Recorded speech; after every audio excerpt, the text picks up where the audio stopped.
In 2009, S&S Worldwide, a ride manufacturer based in Logan, Utah, opened up a one-of-a-kind roller coaster model called the freefly. Located at a small park in Sweden called Skara, Sommarland, the idea was to bridge the gap between kiddie coaster and family coaster by introducing unique sensations with 360-degree rotating gondolas. It was incredibly creative and was so well received that it proceeded to win the Best New Major Ride Award from IAAPA in 2009. And yet, to this day, it is the only one ever built.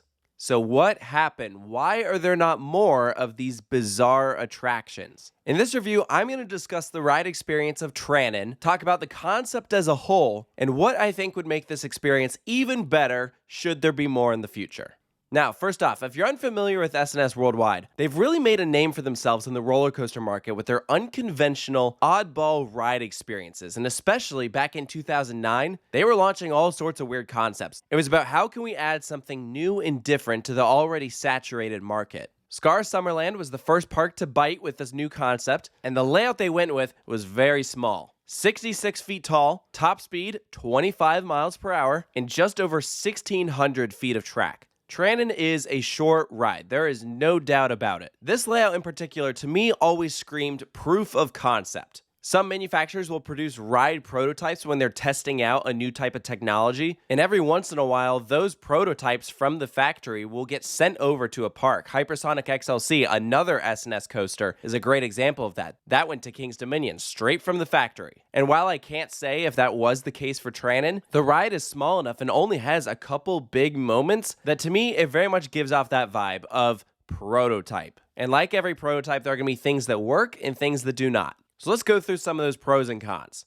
One of the biggest benefits that this ride model has is that passengers only need to be 42 inches tall to ride. So quite literally, every member of the family can enjoy this, and there's only a seatbelt as a restraint. Just one buckle that goes across your lap so you feel very exposed. But the ride forces aren't very strong at all, and you never actually go upside down. The gondola more or less keeps you level as the track rotates around you. So it almost tricks your brain into thinking you're about to go upside down, but instead all you do is lightly swing back and forth. And visually, that is a very unique sensation. The first time I rode this and experienced that rollover, I was like, whoa. I can confidently say I've never experienced anything like that, especially because the seats are located on the wings of the vehicle. Each car is set up with this bird in the center, and then 4 riders single file in a line on either side. So when you enter the station, you have to choose, do you want to go to the right or the left? And having experienced this now multiple times, I can with 100% certainty say that the right side is better than the left. Because during the 2 rotations that Tranan does, that is the side that goes over the track instead of under it. And is definitely cooler to wrap around than duck under.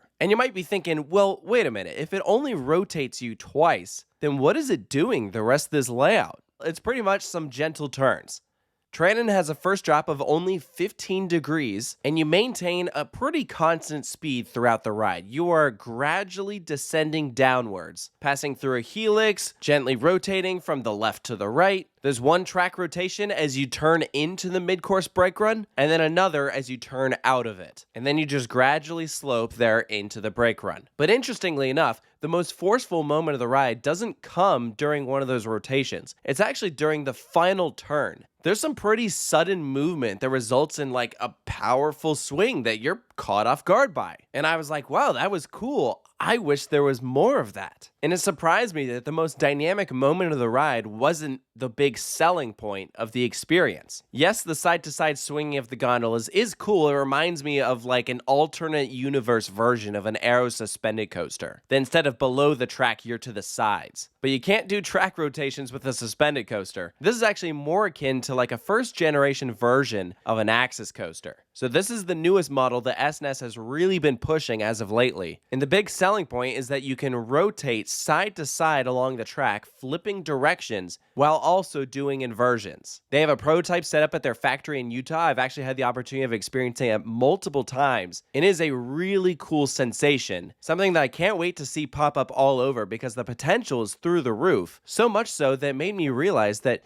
You don't even have to do an extreme version of the Access coaster. You could do a family-friendly iteration with similar style track rotations to Tranan, but never take passengers upside down. And in a way, that makes the freefly coaster feel obsolete. Because if I ran a theme park and was looking for a unique type of family coaster, I would probably be more inclined to go with a gentler version of an Axis instead of a freefly. And at least now in the modern day, that makes me think that we probably won't be seeing more of these. Not because the concept is bad, but because there might be better things out there. The family coaster market is extremely tough. There are so many different options to choose from, and that was still the case back in the mid-2000s, which could be a contributing factor for why we didn't see more. But I also think the location of this particular ride might have made it tough to sell more. I don't know how many potential buyers are going to go all the way out to the middle of nowhere to Sweden to do this. It's pretty remote. And frankly, a first impression of this ride might leave you feeling a little neutral. It is certainly a weird novelty experience, and it's not that the ride is bad by any means because it's not rough or uncomfortable, but in this particular case, the gimmick is just kind of okay.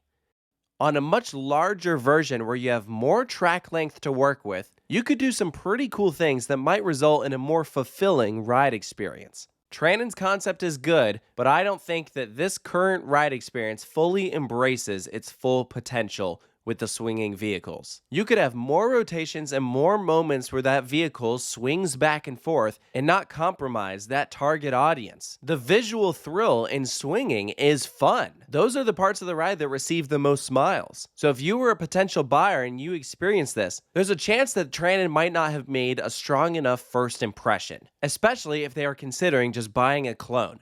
So many budget-conscious theme parks will go for an off-the-shelf model because then you don't have to worry about the custom design, trying to create something specifically for your space. Instead, it's just, here's our flat plot of land, what can we plop down here? That's why the Wild Mouse is so successful. Tranan, as with this layout specifically, I don't think is a strong enough contender to start popping up everywhere. But I would still be very open to seeing another version of this make its debut one day. I'm skeptical if it will happen. I know S&S still offers this ride model. It is for sale, something you could buy right now. But even within S&S's own catalog, I really do think there are stronger options. But I'm still glad that Skara Sommarland took the chance and went with this. It's a unique enough experience that I took the trip out to Sweden to do it. And among guests, it seemed well received. I mean, this is very much a family park, so there's not exactly a ton of other options here. And if they didn't have this coaster, I don't know that I would have visited. At the moment, Tranan can be seen as the headliner attraction of the park, but inherently, I believe this is meant to be a supporting ride in a much larger lineup, and it just so happens that that headliner does not currently exist at Skara Sommarland. If this ride is designed to give kids a unique taste of what roller coasters can offer so they can work their way up to something larger, then it's a shame that they don't have something larger that they can do. It's pretty much just this snake flat ride, and that's about it. But plop something like this down at a theme park that has a few more offerings, I think it could be solid. It probably just couldn't go to like a huge theme park. The hourly capacity on this attraction is obviously not huge. They were running multiple vehicles, which was nice, but when you have only 8 passengers at a time, the throughput isn't enormous, but it does have a continuous loading platform. So props to them for that. It's a very quick restraint check process. But for Tranan's final score, I'm giving it a 5 out of 10 because overall, I'm very neutral about this ride specifically. I personally didn't love it, but I also didn't dislike it at all. It wasn't rough or uncomfortable, but it did leave me wanting more. And that's why I stand that while this version is alright, the freefly coaster as a model to me is like a 7 out of 10. I can see the potential for a much larger version that does more interesting maneuvers while still maintaining that low height requirement, and I think it would be a unique way to diversify a park's portfolio, give them something that they've never experienced anything like it before, and I think it is a bummer that we didn't see more of these. But let me know down in the comments below if you've had the opportunity to experience Tranan, if you agree with the points that I brought up, and make sure to stay tuned for more here at Coaster Studios, and I'll see you next time.